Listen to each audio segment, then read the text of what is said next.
de número 12, na sequência da oração Pai Nosso, está escrito assim: perdoa-nos as nossas dívidas, assim como nós perdoamos aos nossos devedores. Amém? Na versão do apóstolo Lucas, o médico Lucas escreve: perdoa os nossos pecados ou as nossas ofensas, assim como nós perdoamos aquele que nos tem ofendido. Eu quero falar nessa noite, no tempo que me resta, acerca da eficácia do perdão. Um tema bastante palpitante e bastante delicado. Um tema bastante delicado para tratar, para trabalhar, porque a oração do Pai Nosso não fala apenas do perdão divino, o perdão de Deus, mas de uma forma objetiva e muito clara. Jesus, ao ensinar a oração, diz: perdoa as nossas dívidas, assim como nós também perdoamos aqueles que nos devem, aqueles que nos ofenderam. Qual o maior problema da humanidade? O maior problema da humanidade não são as bets que eu acabei de falar, não são os jogos online. O maior problema da humanidade não é a fome que está em muitos países. O maior problema da humanidade não são as guerras que estão latentes em muitos corações. O maior problema da humanidade não são os recursos financeiros escassos em muitos lugares. O maior problema da humanidade chama-se pecado. Este problema vem permeando a humanidade desde o Éden, desde quando Adão transgride a lei de Deus. O pecado impera no mundo. Não existe povo, tribo, língua ou nação que possa ter se esquivado do maior problema da humanidade. Romanos capítulo 3, versículo 23 vai dizer que todos pecaram e destituídos, afastados, separados estão da glória de Deus. Então o maior problema do pecado, ou o maior problema da humanidade, é o pecado.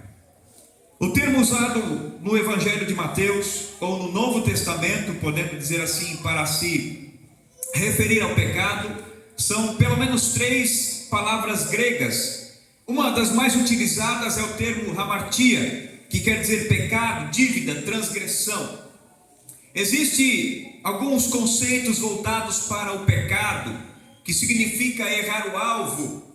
Aquele pecado que ele pode acontecer de uma forma intransigente, quando alguém, por descuido, acaba ultrapassando a linha limítrofe daquilo que é correto para aquilo que é errado, daquilo que talvez, pela situação em que está vivendo, acaba pecando.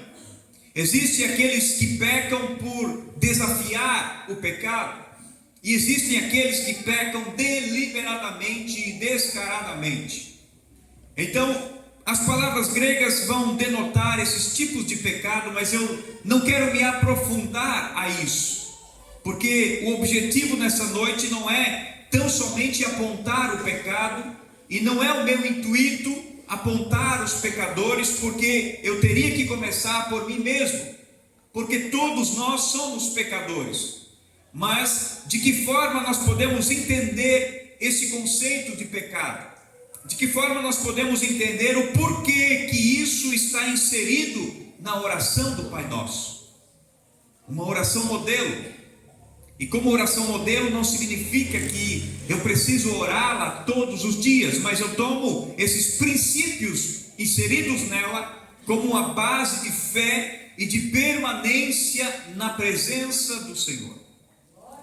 O problema do pecado é porque ele separa o homem de Deus. Os vossos pecados fazem separação entre vós e o vosso Deus. Portanto, o meu maior inimigo e o seu maior inimigo chama-se pecado. Essa transgressão que nos afasta do Senhor, este pecado que nos separa de um ser tão glorioso, amável, que se chama Deus, se torna nosso inimigo. O pecado não é para ser abraçado, não é para ser estimado, não é para ser cuidado, zelado. O pecado é para ser eliminado. não pode haver consenso, não pode haver amizade, porque é ele exatamente que te leva à ruína. Deixa eu pegar o gancho do que eu falei agora há pouco.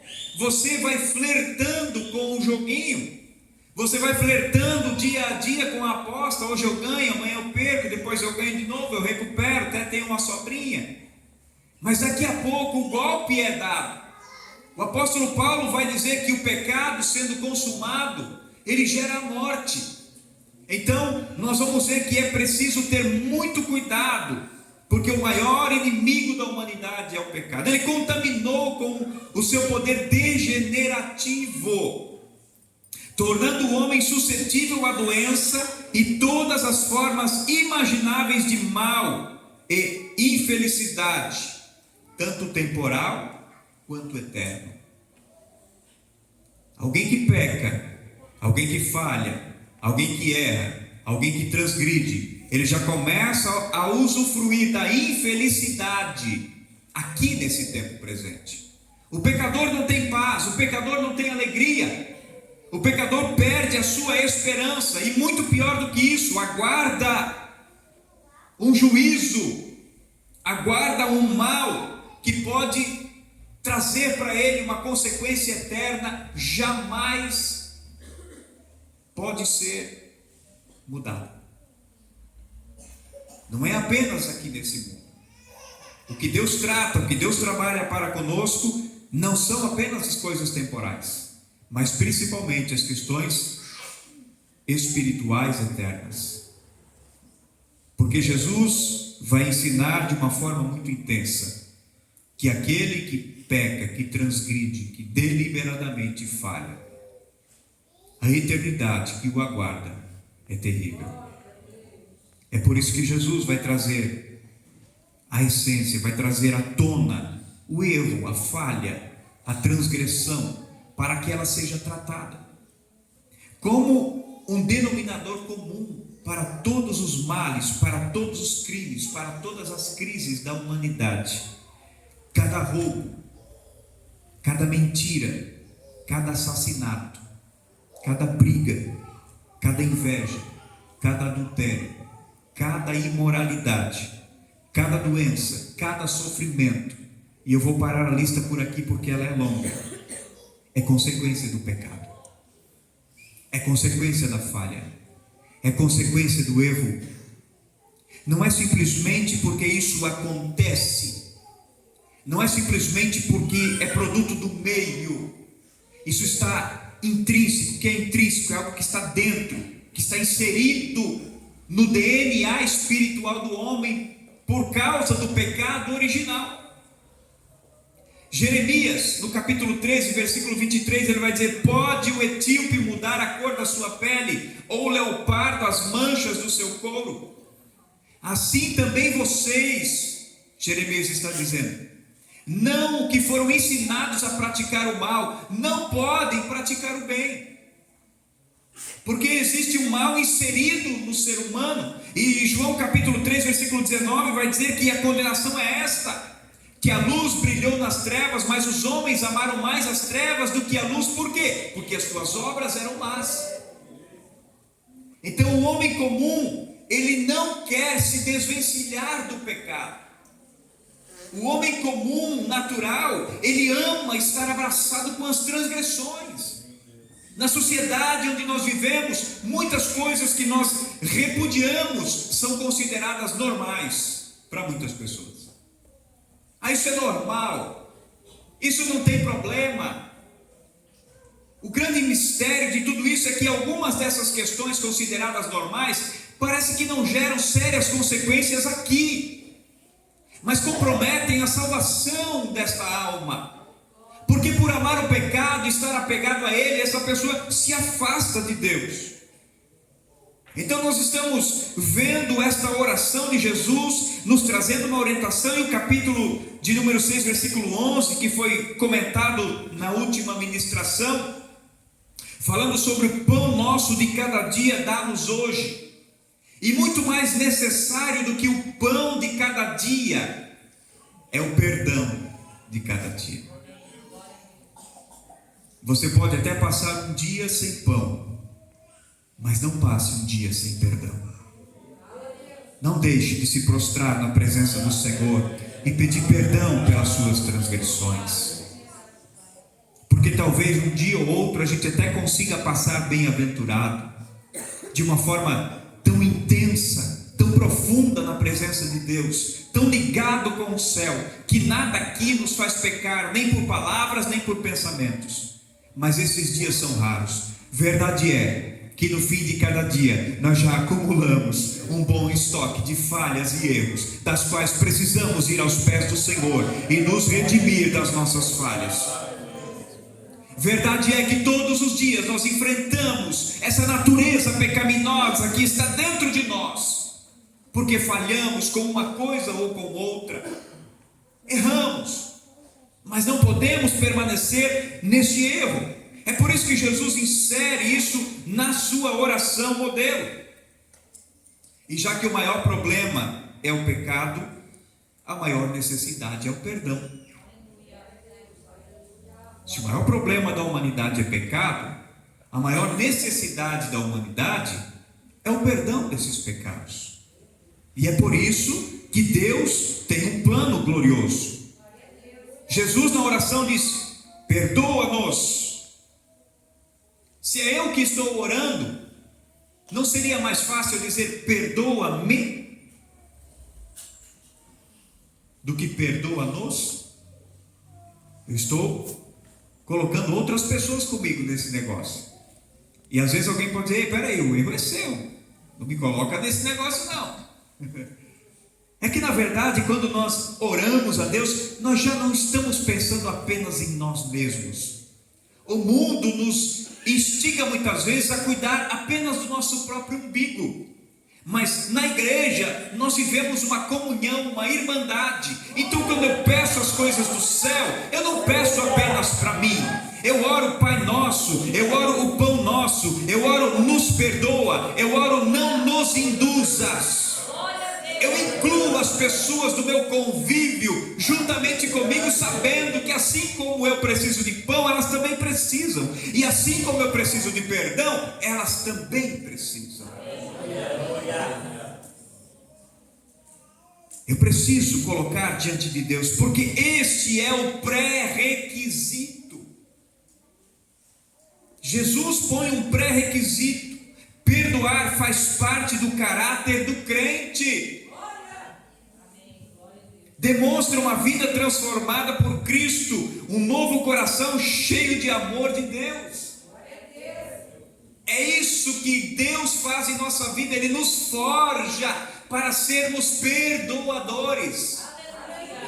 Nós não podemos cultivar rancores de estimação em nosso coração. Ah, pastor, não é fácil. Em nenhum momento eu disse, nem Jesus disse.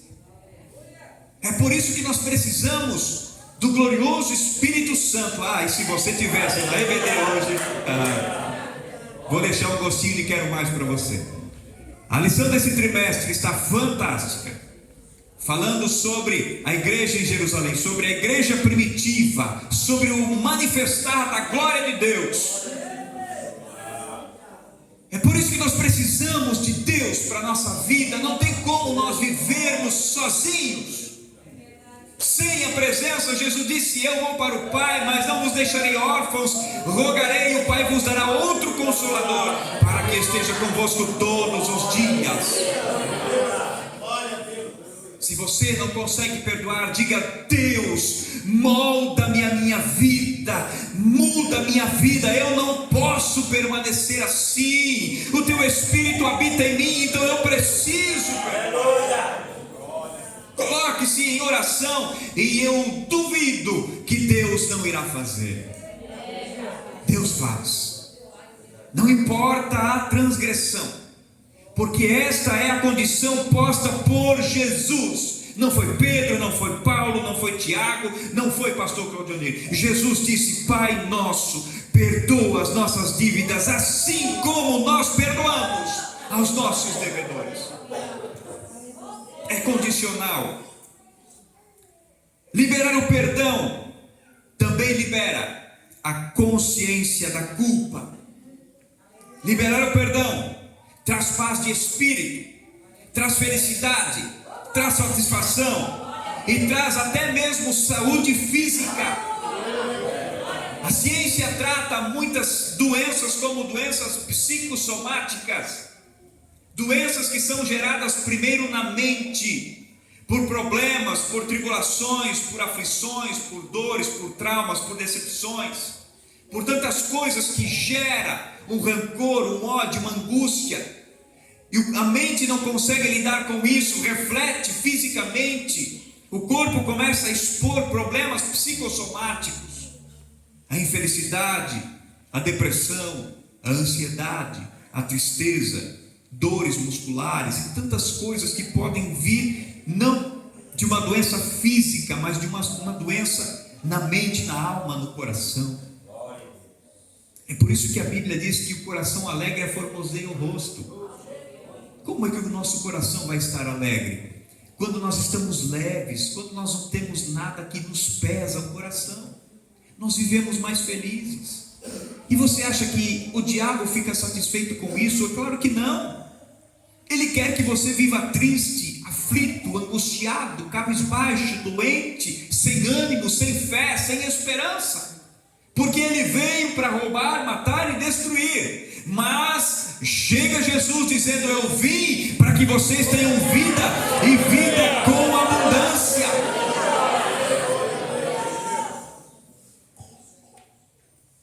Efésios capítulo 4, versículo 32. Abra a sua Bíblia comigo. Paulo vai escrever na sua carta aos Efésios, capítulo de número 4, versículo 32, ele nos diz o seguinte: antes, sede uns para com os outros benignos, misericordiosos, perdoando-vos uns aos outros, como também Deus vos perdoou em Cristo. Perdoa, irmão. Se o outro te feriu, perdoa. Se o outro caluniou, perdoa. Se mentiu contra você, perdoa. Se falhou contra você, perdoa. E Jesus falando sobre o perdão, e Pedro chega a ele e diz: Senhor, até quantas vezes eu devo perdoar o meu irmão? No dia, até 7. Havia um conceito judaico de que até 7 vezes era possível perdoar, era necessário perdoar. E eu não sei você, mas comigo não aconteceu até hoje, né? Espero que nunca aconteça que alguém fale contra mim 7 vezes em um dia e 7 vezes venha me pedir perdão. Pedro estava dizendo: olha, Senhor, até 7 tudo bem. Agora, se o camarada voltar a 8ª vez, errou de novo no mesmo dia, aí eu corto agora não só a orelha como eu cortei de Malco, agora vai a cabeça. Porque daí não dá, né, irmãos? Puxa, é muita vez para um dia só. Às vezes você passa 8 horas de trabalho lá dentro da empresa, e de vez em quando aquele camarada é uma pedra no teu sapato. Aí você chega de manhã, você já encontra ele e já dá um BO ali na portaria. Aí você vai beber água, quem que está no bebedouro? É ele. E daí dá outra confusão. Aí você vai para o seu setor, está lá de novo. 7 vezes, Senhor, é tolerável, mas a 8ª vez não dá. Jesus olha para Pedro e diz: Pedro, até 7 eu não te digo, mas eu te digo até 70 vezes 7. Isso dá 490 vezes no dia. O teu irmão pecar contra ti, perdoa. Jesus não estava pondo um limite no perdão, ele estava dizendo: ei Pedro, se é para perdoar, seja longânimo e infinito, quantas vezes precisar, perdoa. Mas isso tem que ser trabalhado no nosso coração, porque o coração também está contaminado, e a gente é humano, e a gente diz: ah não, agora não dá mais, ah não, isso é grande demais, isso é pesado demais, não dá para perdoar. É verdade, é assim que acontece conosco. Nós somos seres humanos, é difícil, mas é por isso que a gente precisa orar e lembrar sobre isso todos os dias, para exercitar o perdão.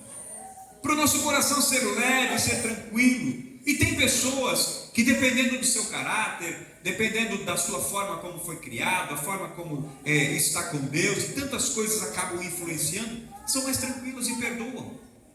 Perdoa com facilidade. E tem pessoa que é mais difícil. O seu gênio, o seu estilo, ele guarda aquilo e fica ali remoendo. E aí cada um precisa lidar com os seus gigantes interiores. Às vezes numa situação, o que é muito fácil, o irmão Júlio perdoa com tranquilidade, e o pastor Claudionir vai ficar remoendo aquilo a semana inteira. O irmão Júlio já perdoou, já até esqueceu, porque o perdão faz você até esquecer a transgressão. Mas o pastor Claudionir está ainda, né? Ainda não engoli, não está fácil. Aí o irmão Júlio diz: pastor, mas ora sobre isso. O pastor Claudionir diz assim: eu já orei. Mas como foi essa oração? Quantas vezes você orou? Porque aí, irmãos, o ódio, o rancor, a amargura é como você beber um copo de veneno esperando que o seu inimigo morra. A pessoa mais prejudicada pela falta de perdão é a própria que não perdoa. É prejudicado, isso adoece a alma. Isso nos joga para baixo, é um fardo difícil e até muitas vezes impossível de ser carregado. A mente fica trabalhando, fica latente, fica pulsando constantemente aquela dor, aquela ferida, aquela mágoa. Mas Paulo está dizendo: perdoa, ame, faça isso. É benéfico também para a própria congregação. O perdão é benéfico. Por quê? O Espírito Santo não pode trabalhar livremente entre aqueles que carregam rancores e ressentimentos. Mateus capítulo 5, versículos 23 e 24. Vamos voltar um pouquinho ao Evangelho de Mateus, capítulo de número 5, versículos 23 e 24. Ele diz assim: portanto, se trouxeres a tua oferta ao altar, e aí te lembrares de que teu irmão tem alguma coisa contra ti, deixa ali diante do altar a tua oferta, e vai reconciliar-te primeiro com teu irmão, e depois vem e apresenta a tua oferta. Antes de você ofertar com um coração rancoroso, Deus prefere que o seu coração esteja leve, limpo e sincero diante dele. A oferta trazida no altar naquela época era um animal para ser sacrificado ali e oferecido a Deus. Então eles traziam essa oferta para o sacerdote. Mas Jesus está dizendo: então, se você vier e ali você se lembra que tem alguma causa não resolvida ainda entre os teus irmãos, deixa alguém cuidando ali do cabritinho, da ovelhinha, do pombinho, e volta lá. Não oferte para o Senhor sem reconciliar, sem perdoar, sem limpar esse rancor do coração. Não faça isso. Não adianta você orar: Deus, perdoa as minhas falhas, quando o diabo vem com uma acusação dizendo: mas você ainda não perdoou. Porque o diabo vai acusar-nos, a nossa consciência vai nos acusar, vai dizer: não adianta você orar pedindo perdão, porque você ainda não conseguiu perdoar. E nós precisamos exercitar isso de uma forma intensa. Então é preciso perdoar os nossos irmãos, aqueles que nos ofendem, aqueles que nos prejudicam. Vocês ficaram conhecendo do ocorrido ali no Comprão, e parece que foi apenas disputa de uma vaga. A Jéssica trabalha lá, né? Que coisa horrível, irmãos. Os ímpios fazem isso, brigam, puxam do facão por causa de uma vaga no estacionamento de um supermercado.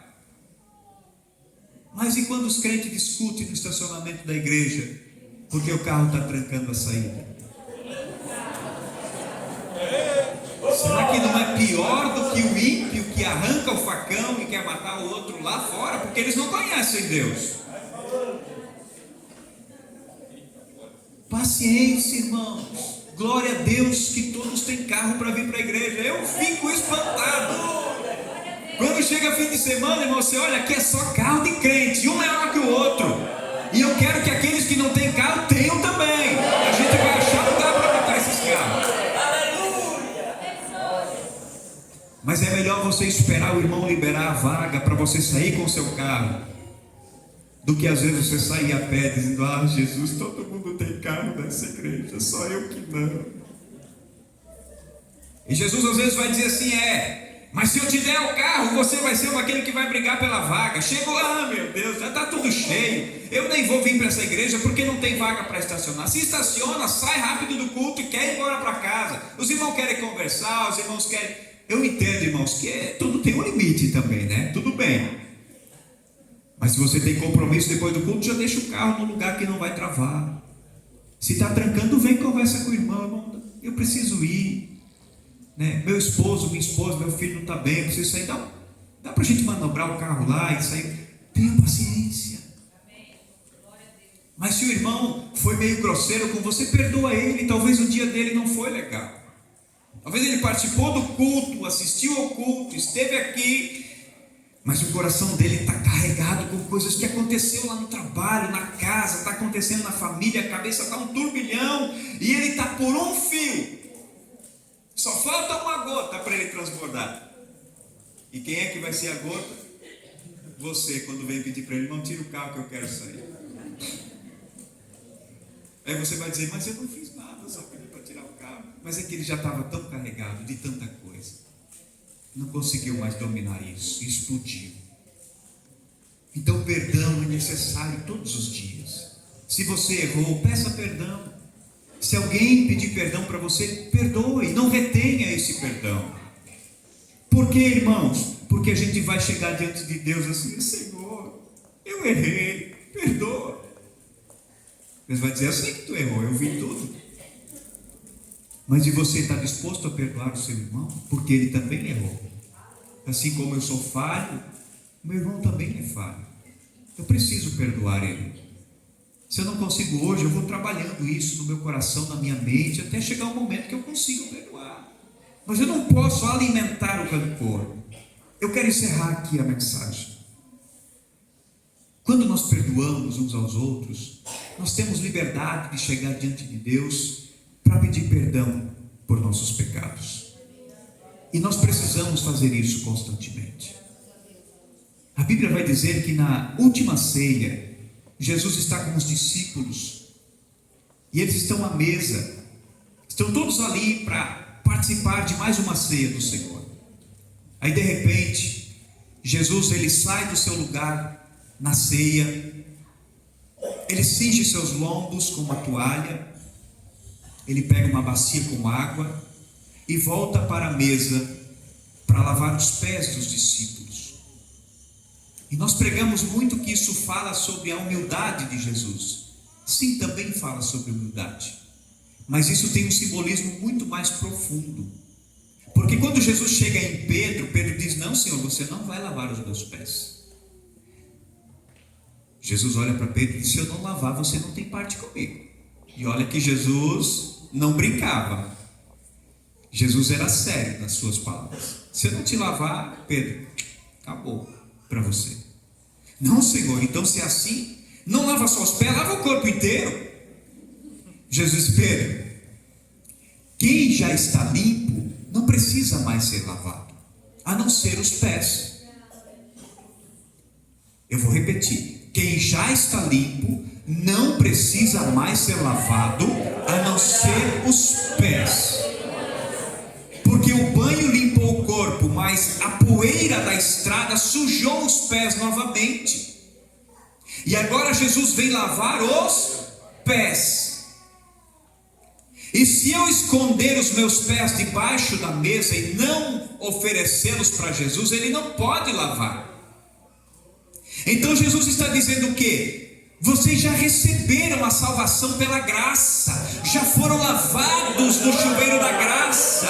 Vocês não precisam mais ser limpos, a não ser a poeira do pecado do dia a dia. Todo dia nós precisamos oferecer os nossos pés para Jesus lavar. Todo dia nós precisamos nos prostrar e dizer: Senhor, perdoa, porque eu me sujei novamente na estrada desta vida.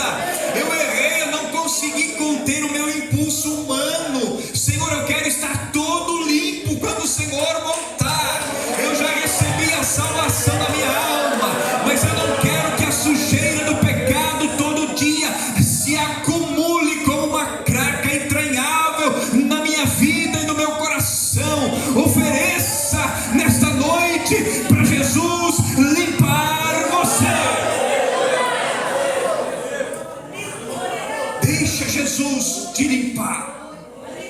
Deixa o sangue de Jesus purificar a tua alma. Deixa o sangue de Jesus purificar o teu ser.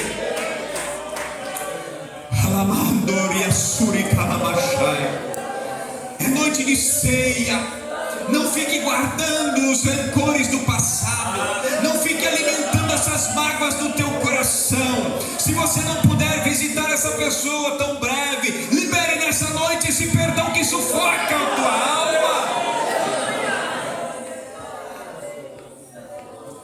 Pecados que não são confessados não podem ser lavados. Não adianta você fazer de conta que não tem problema. Não adianta você fazer de conta que nada aconteceu. Deus sabe. Ele está esperando você dizer: Senhor, perdoa-me. Perdoa-me por isso, por isso e por isso. Fale, confesse a Deus as suas culpas.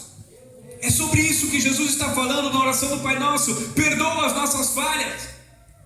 Mas se isso for apenas recitado como palavras ao vento, não tem validade, porque Deus sabe o propósito do seu coração. Você precisa permitir-se ser lavado. Eu quero convidar a igreja a estar de pé nesse momento. Você precisa permitir esse lavar regenerador do Espírito. Você precisa permitir que Deus sare o seu coração, sare a sua alma. Irmãos, a doença da alma, ela mata.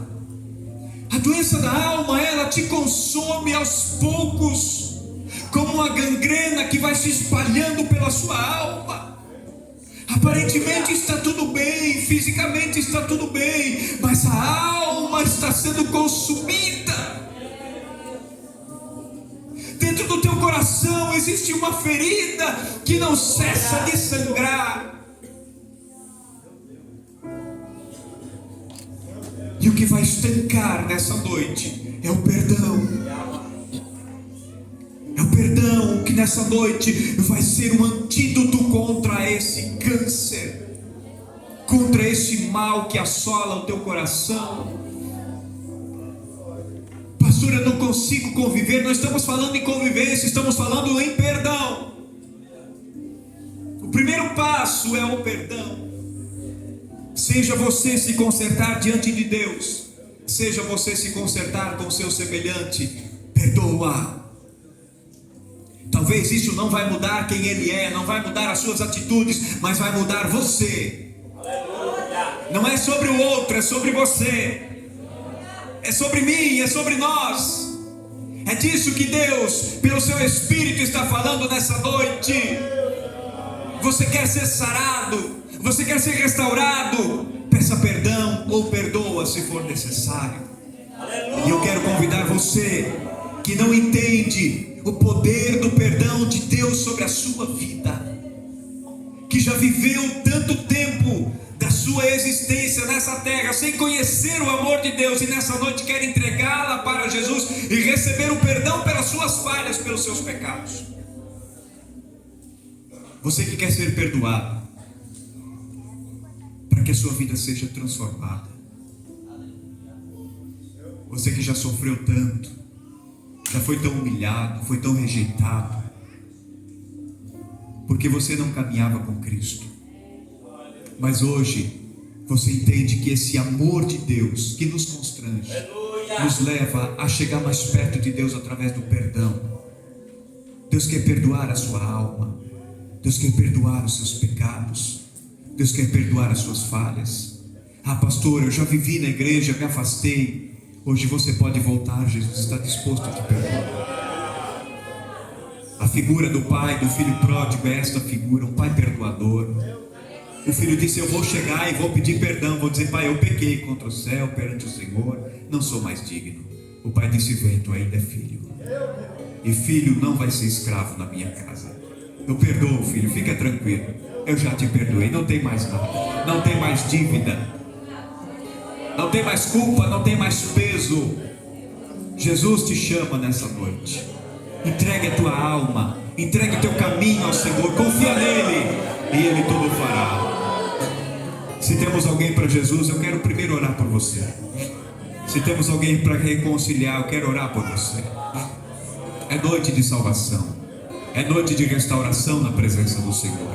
Todos os que servem a Cristo já passaram pelo processo do perdão, já foram perdoados das suas transgressões, das suas falhas, mas é preciso oferecer os pés todos os dias ao Senhor. Agora eu quero orar por você que precisa dessa cura, dessa restauração, por você que precisa receber o perdão de Deus pelas suas falhas, que você reconhece que até hoje você não se consertou diante do Senhor, ou pelas falhas que você causou ou recebeu de alguém, as dívidas, aqueles que devem contra você. Não cobre mais isso, perdoe. Jesus conta a parábola de um homem que devia ao seu Senhor 100 dinheiros, e ele foi lá e disse: Senhor, eu não tenho como pagar. Aliás, ele devia 1000, né? Muito mais. Eu não tenho como pagar, era uma dívida impagável. Ele teria que, segundo os cálculos, trabalhar mais de 400 anos para pagar a dívida. E o seu Senhor o perdoa.